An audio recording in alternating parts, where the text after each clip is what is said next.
Friends இது பார்த்தீங்கன்னா fire அலாம் ஹைட்ரான் valve இது. இந்த வால்வு போச்சு. ஸோ அதை போல்டெலாம் வந்துட்டு பார்த்திங்கன்னா குத்திருச்சு, கலட்ட முடியாத பொசிஷனு. ஸோ அதை கட் பண்ணி எடுக்கிறோம். எடுத்துகிட்டு வால்வு சேஞ்ச் பண்ணுறோம்.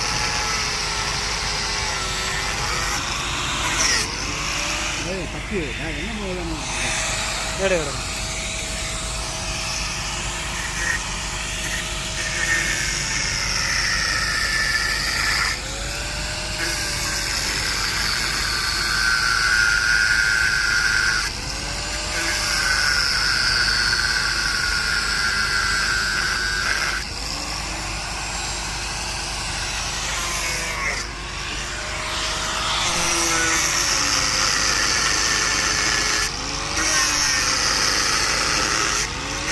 பண்ணிவிட்டு மேலே உள்ளதை கட்டி விட்டோம்னா வந்துடும்.